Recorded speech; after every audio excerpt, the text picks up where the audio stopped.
These stories are inspired by the actual case files of the Office of Scientific Investigation and Research.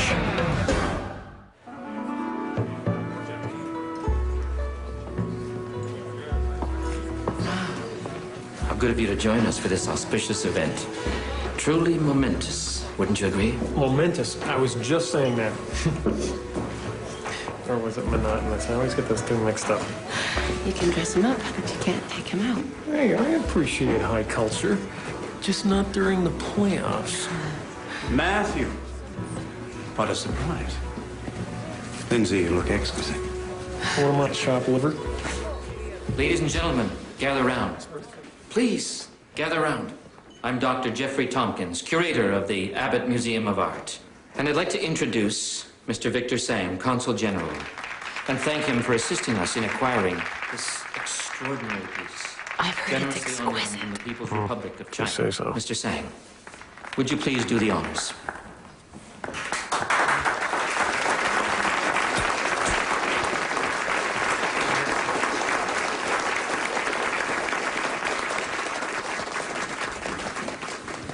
The Abbott Museum has had this exquisite sword in its collection for years. It is believed to have come from the Emperor's court. It's remarkable. May this brave warrior guard over your distinguished museum and its generous patrons.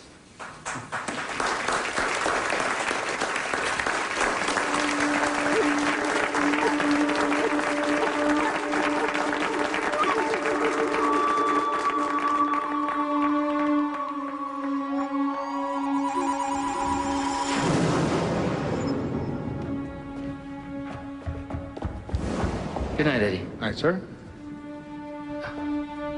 Is something wrong, Dr. Tompkins? I left my glasses in my office. I'll be back in a second, Eddie.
Dr. Tompkins?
myth and magic of ancient China has become almost as ageless as time itself. Chinese culture has inspired scholars and poets alike to create visionary expressions in the fields of art and science. But where do myths end and facts begin? One story is that the first emperor Qin Shi Huangdi buried over 400 Confucian scholars alive just to quell a protest. Was this the political act of a tyrannical dictator, or merely an expression of pure evil? Now, if so, can evil live on through time, adopting new forms, lying in wait to kill again? In case file 371211, the OSIR was challenged by a horrifying riddle, which brought the mysteries of the past to a violent collision with the present. I heard some noise. I rushed over. Case manager's log. The police department and the Abbott Museum of Art have requested that we investigate the decapitation of Dr. Jeffrey Tompkins and the subsequent theft of a terracotta sculpture. The cut's so clean, it's as if they used a laser. But that would mean lugging the equipment as well as the statue. And it must have weighed at least 300 pounds. Why go to all the trouble of cutting it off at its base? Yeah. Not to mention that guy's head. I truly appreciate your assembling the team and working through the night like this. I'm still not sure why we're here. Since when do we investigate robbery and murder? Since Jeffrey Tompkins was a good friend of mine. Oh, sorry, Frank. I am aware that our involvement goes beyond our mandate. But if the press gets wind of this, Jeffrey's murder, the theft, an international incident like this could have serious repercussions. So this is just political damage control? Politics is the allocation of resources. This is how I choose to allocate mine. The guard didn't have anything that the police report didn't have. There's no spray pattern. There's not enough blood for a beheading. They positive the body was Tompkins? There's no indication that it wasn't. It had his wallet and an ID on him. I'll have Ray run the prints. And have them forward a copy of the medical examiner's report to Hendricks. Right. No sign of breaking and entering or exiting. Maybe this has something to do with the mythology surrounding the terracotta army. The people of the time were highly superstitious. Magic was part of their everyday lives. Yeah, and I remember what Isaac Asimov said. Magic is just science we don't yet understand. That statue didn't just walk out of here. Case log update. On the recommendation of Michael Kelly, we're meeting with Hamilton Darwell, a local professor of ancient Chinese studies, for further information on the missing statue. Hey, Pooch.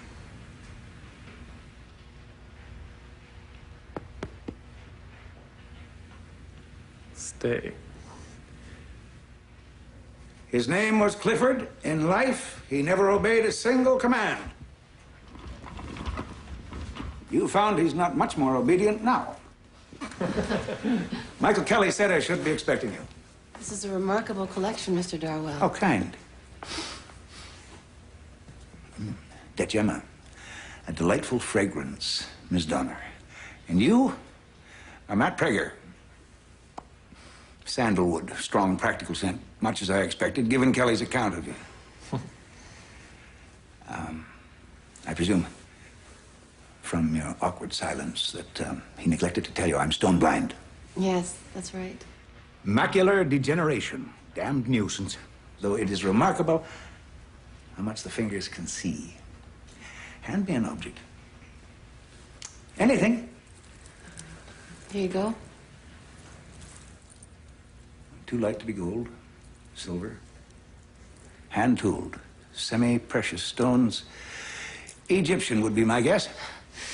I bought it at a bazaar in Cairo. That's some bar trick. It's no trick. This is my world. My things, my memories. And it's all here, in living color. Did Kelly tell you about my latest acquisition? Yep, that's why we're here.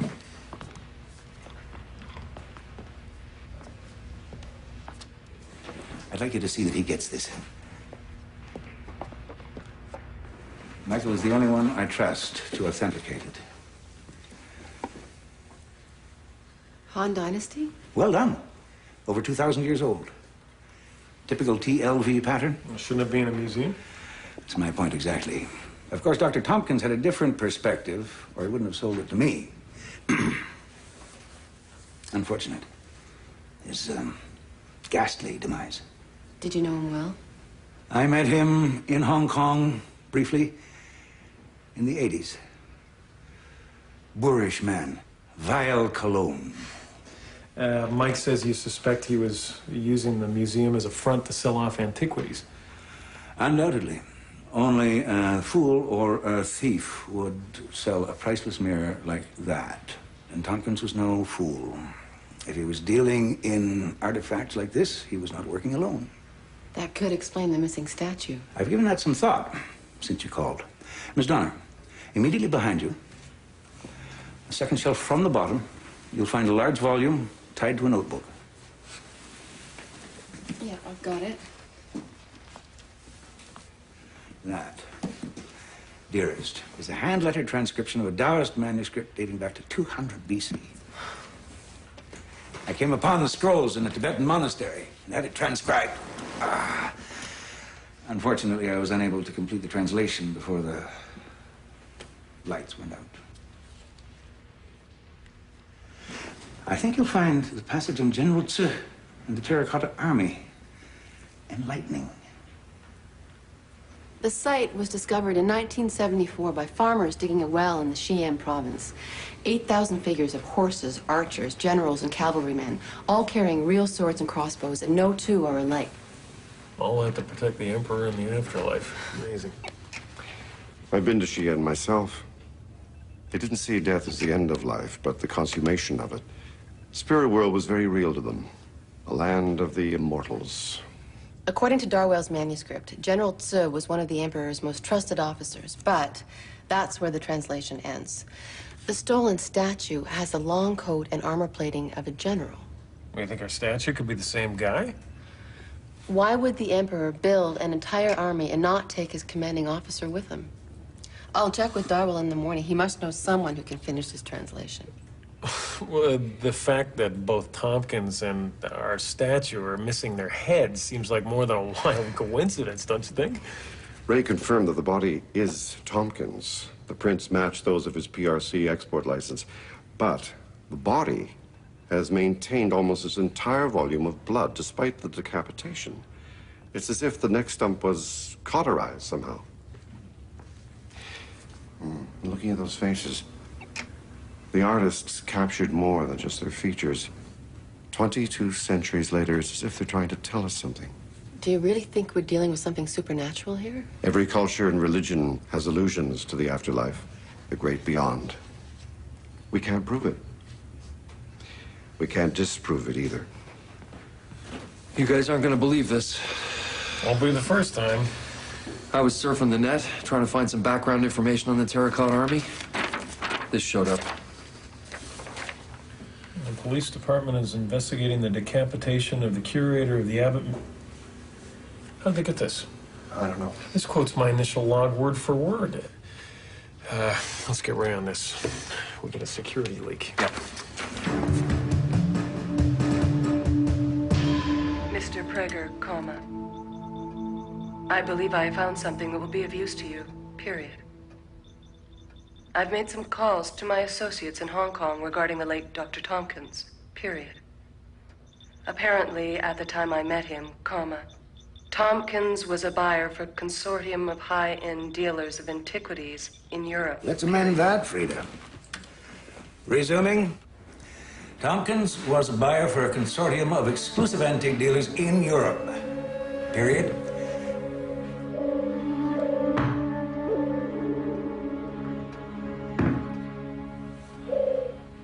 Who's there? Speak up. I know you're there.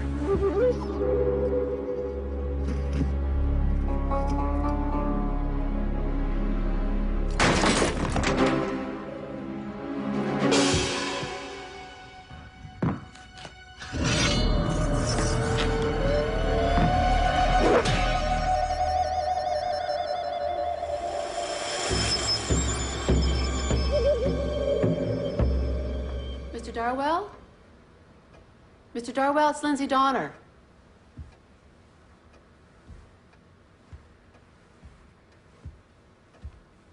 Hello?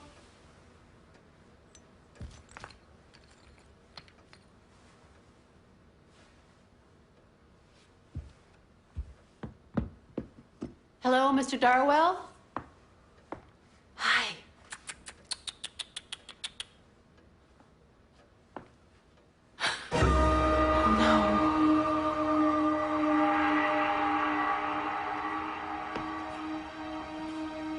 Mr. Darwell? Oh my God, Tompkins.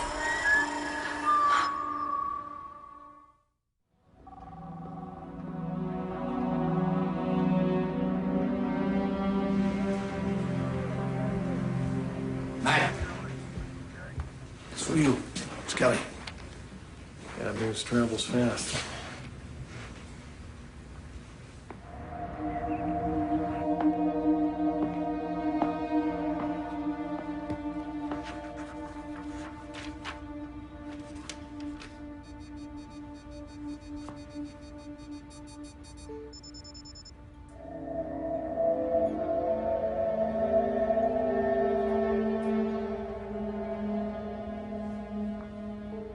Resume file. Who's there? Question. Speak up, period. I know you're there, period. What do you? Unintelligible. The head, unintelligible. What? Question. Who are? Question. General, unintelligible. No, period. Please no, period. End of file.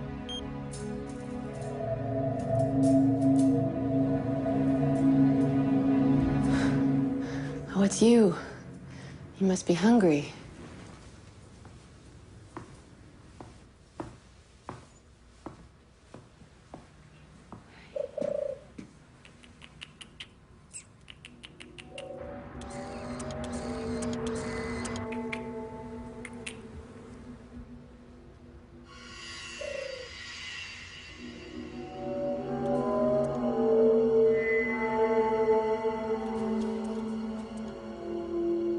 Matt, the window.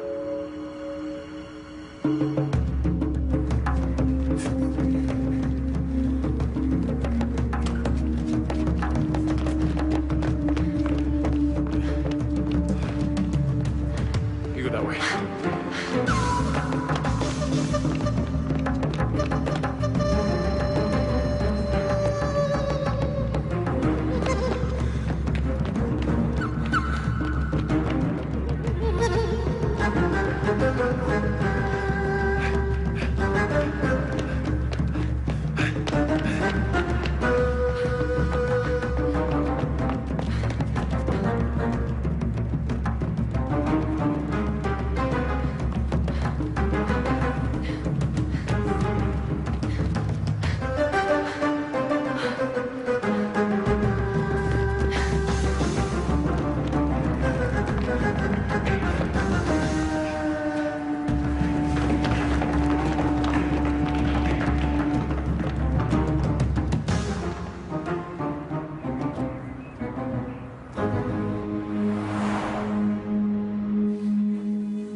Thanks for following up on the translation, Mike.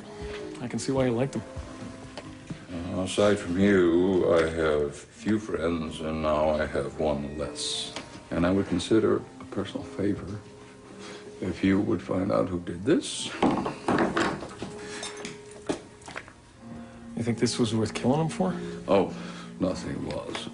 Would you pass me the pepper, please? You know, values, they're so relative, they're so mutable.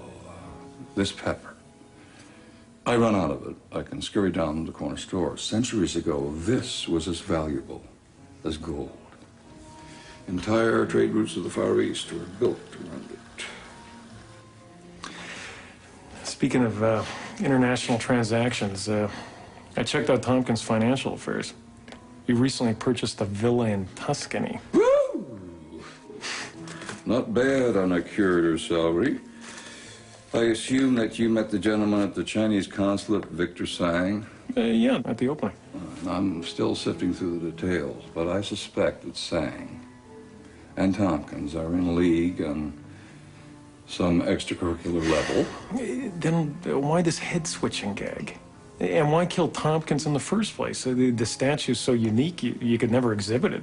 Some art lovers are purely interested in the prestige of attaining the unattainable. Yeah, like the Gardner robbery a few years back. Vermeers and Rembrandts too hot to sell. A snatch-to-order crime.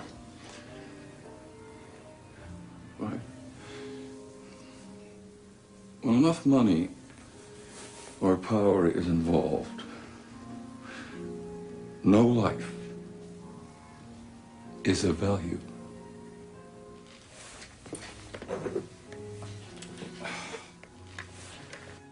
What? Question. Who are? Question. General. Unintelligible. No. Period. Please no. Period.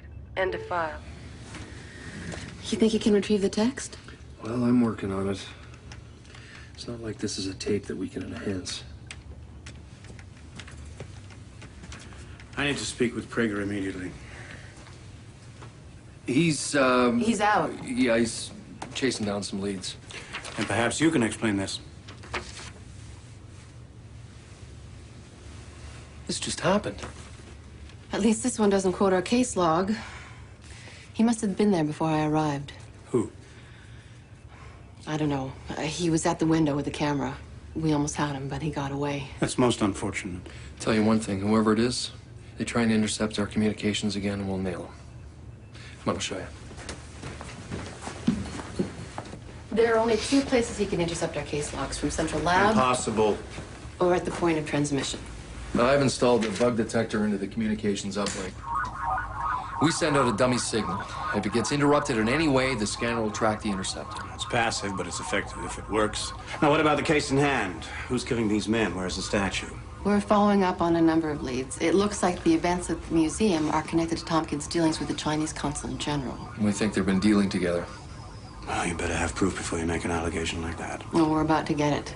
Matt and I are going undercover. We're meeting Sang at the consulate tomorrow. We dropped Tompkins' name as a reference, and he welcomed us like family. If you get into trouble on Chinese property, you might just as well be in China.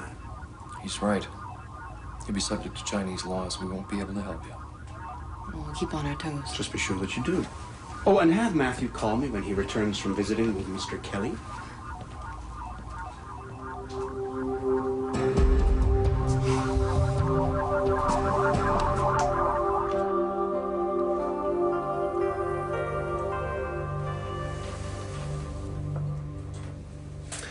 I guess the robbery's going to put some pressure on you. I mean, your government won't be too happy about it.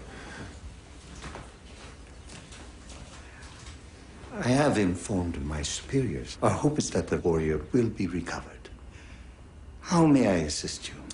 Well, my wife and I are very fond of Chinese art. Jade carvings in particular, and anything Ming. I just love Ming. She's got a Ming thing. You must appreciate I am simply an emissary of my government. Have you spoken with art dealers? Well, that's how we found Dr. Tompkins. We have very expensive tastes, Mr. Sang. Then you will appreciate that vase. Oh, it is lovely, but it's hardly Ming, Mr. Sang. The blue, it's all wrong. That underglaze is far too indistinct. Of course, how careless of me. Mm-hmm. Well, when Dr. Tompkins' office told us he was, well, deceased, we thought it best to consult you directly, you know. Unfortunately, Jeffrey did not have the opportunity to pass along your message. Well, he did mention that you may have access to certain items already in the country, items that may be of interest to private collectors. I would be pleased to make some inquiries for you. We sure appreciate that. Thank you. Cheers. Not exactly a man-sized portion, but...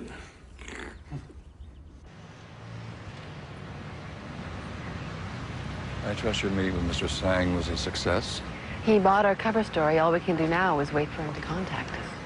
The Darwell manuscript seems to recount a legend. The Emperor orders General Tsu to command his terracotta army in the land of the immortals.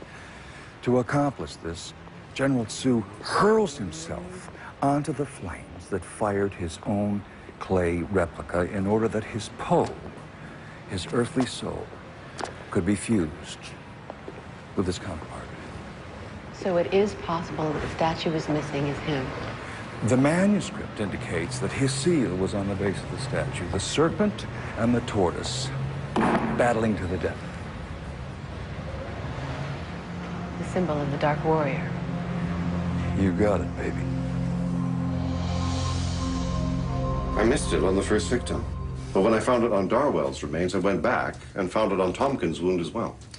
Well, you're right, it's definitely chromium salt.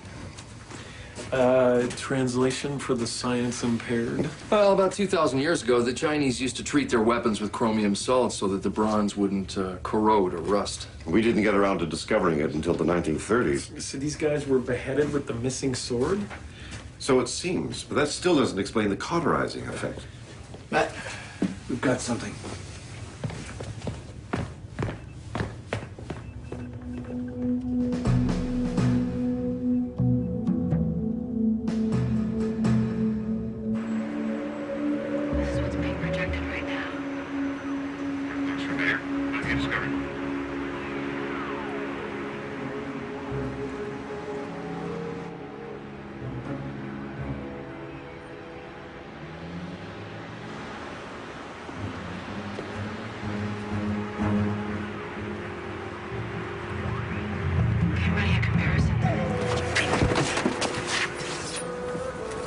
Mr. Prager, nice to meet you at last.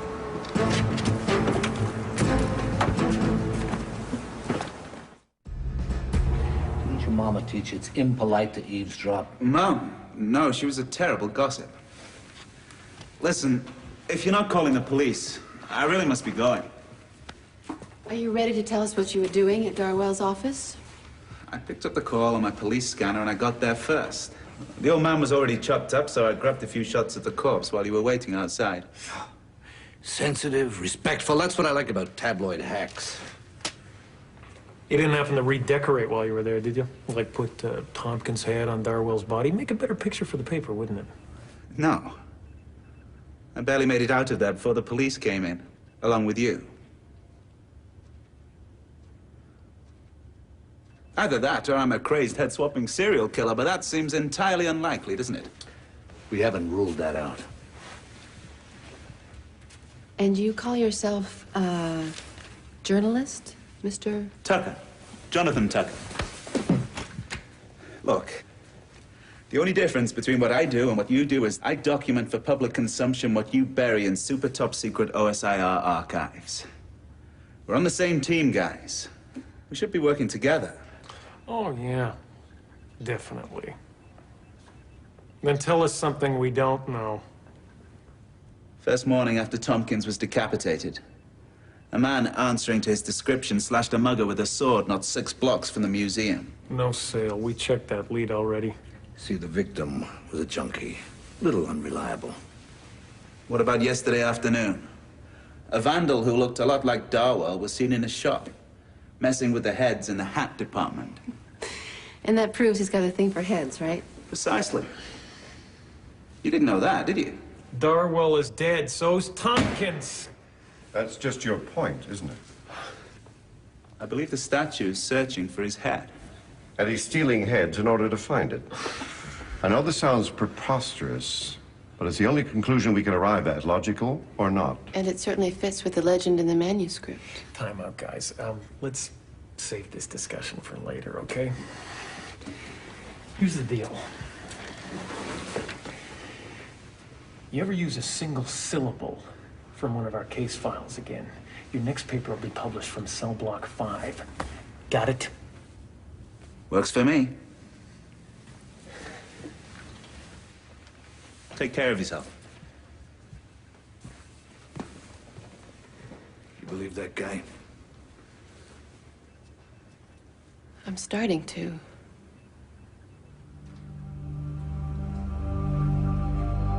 Resume file. Who's there? Question. Speak up, period. I know you're there, period. What do you? Unintelligible. The head, unintelligible. What? Question. Who are? Question. General, unintelligible. No, period. Please no, period. End of file. I almost had it.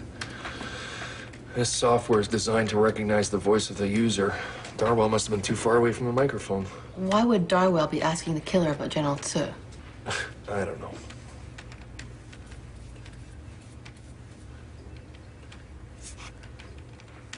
What's this look like to you? Here. Snake and a turtle. You're right. It's a serpent and a tortoise, the symbol of General Tsu.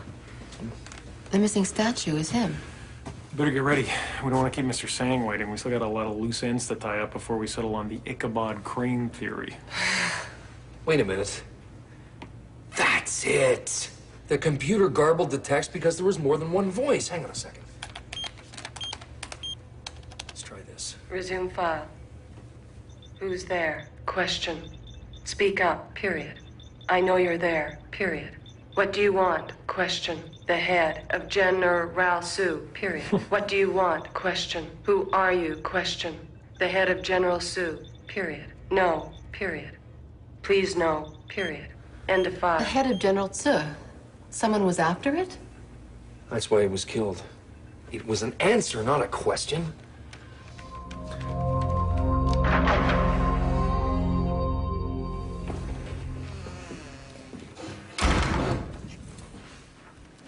This is truly a remarkable collection. We had no idea. However, did you get these things out of China? Diplomatic transport. Indonesian freighter. Imported through Tompkins and the museum.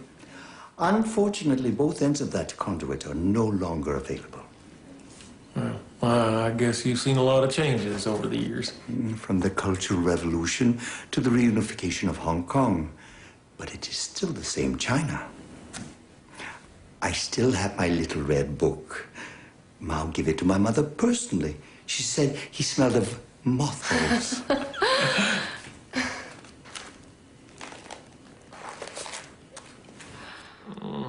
Is this the head from the stolen statue? We removed it before delivery to the museum. So many of the figures are missing pieces. Tompkins felt it would not raise any suspicions. Better to make a very rare item for a personal collection, wouldn't it? Most certainly. When can we see the genuine articles? If you're serious about buying, we can make arrangements to view the items here. After hours, of course. You know, all this is right here in the consulate? We find it is very secure. So, shall we do business? Oh, I think so. Honey. Apparently art smuggling pays better than rubber stamping visas. We already have them hooked, Frank. I think we should go for it. It's too risky. There are too many ways for it to go wrong. Just showing Interpol the pictures isn't enough to bring in the big guns. Sang's a Chinese official. What's to stop him pleading diplomatic immunity? For all we know, he could be behind these killings. But we won't be turning him over to our government. We'll be turning him over to his own. When were you planning on telling us that? This isn't only about exposing Sang. What about the statue? You can't disregard the paranormal aspects of this investigation. It's a little late to be chasing shadows, isn't it, Lindsay?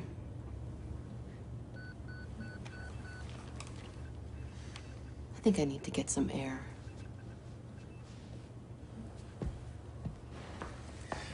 Come on, Frank. If you don't want us to follow up, why are we wasting our time?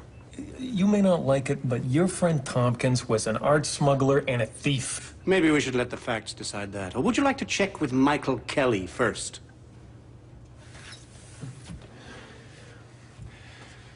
I'll use Michael Kelly whenever I see fit. He is not a member of this organization. It would be better in future if Michael Kelly no longer interfered in OSIR business. Understood?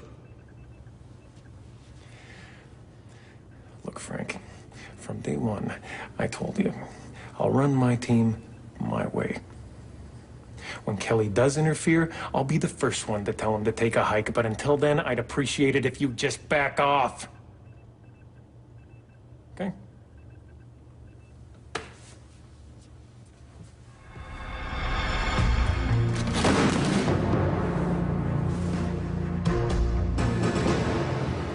This had better be good.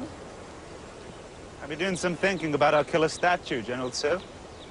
Somehow he's been able to target the men who could know where his head is.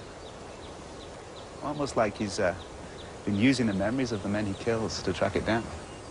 And the sword is part of the legend, too. Maybe there's some connection there with how he's reincarnated.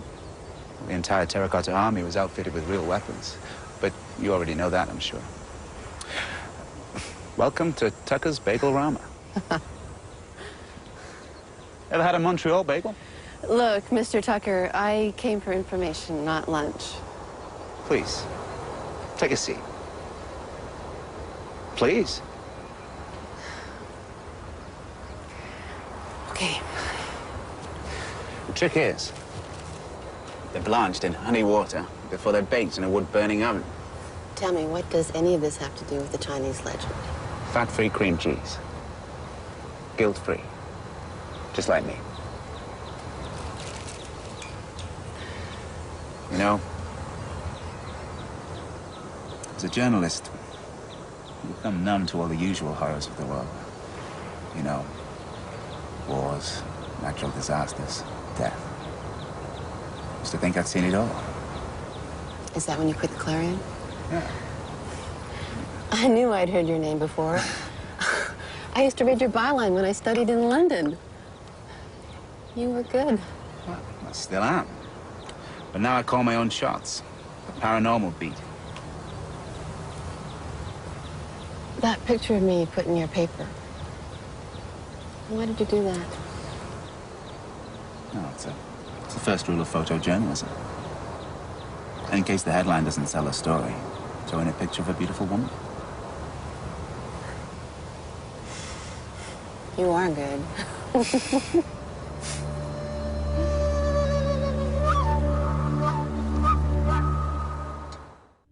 I'm stunned. I can't believe you met with that joker. He's a total slime.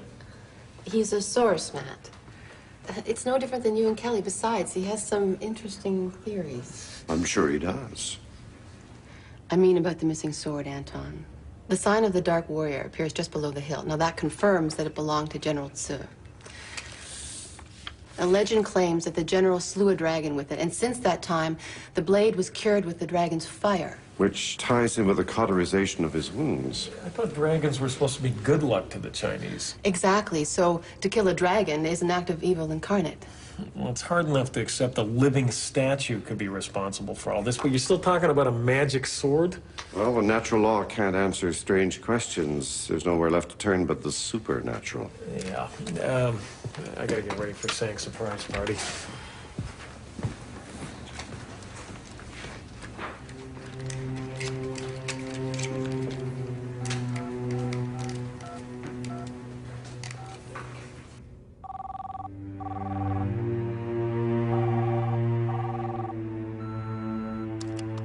You've reached Tucker Sal.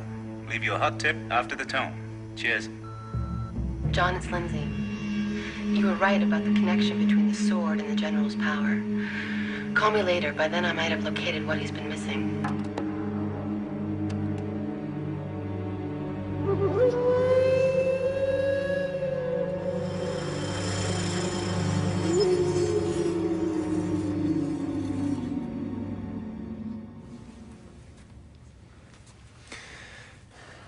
This is why I always wear sweaters. Okay, this conceals a digital camera. That'll broadcast still frames back to us on half-second intervals. And this has a condenser mic in it, and that'll give us audio to go along with the stills. You guys, good luck, and watch yourself. Thanks, Peter. Okay. Be careful with this. There's $100,000 in there. I signed for it myself. Drain the office coffee fund? Relax, Frank. We'll just flash the cash to prove we're serious buyers, and then we'll hand the pictures over to the Chinese government. The rest is up to them. Impressive, Mr. Donegan. Oh, not as impressive as your merchandise. Where do you want to start, Sugar Plum? Anything, Ming.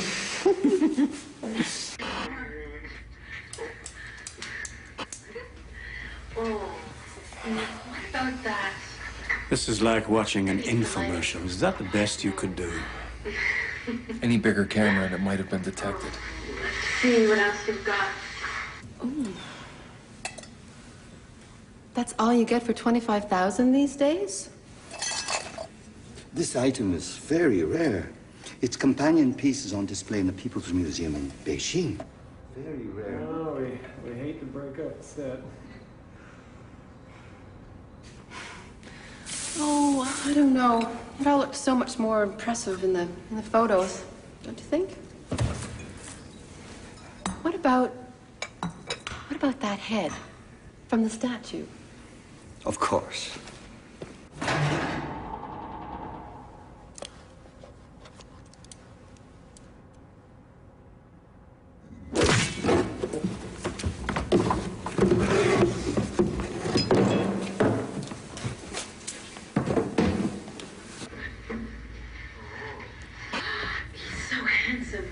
There's the man of the hour.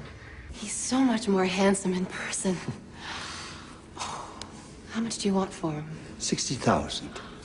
That's a little stiff. I don't know. Perhaps you would like some time to consider what you're interested in? We've lost the signal. Look, we gotta do something. We can't. What's happening? Please remain where you are.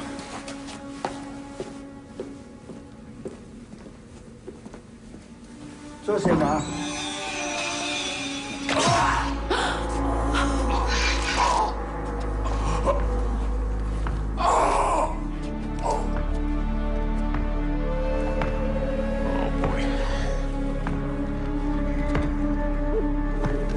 John?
Final case log.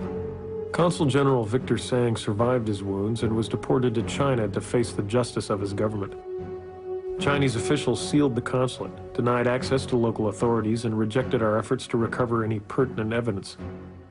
Officially, the murders of Tompkins, Darwell, and Tucker remain unsolved. Prager out.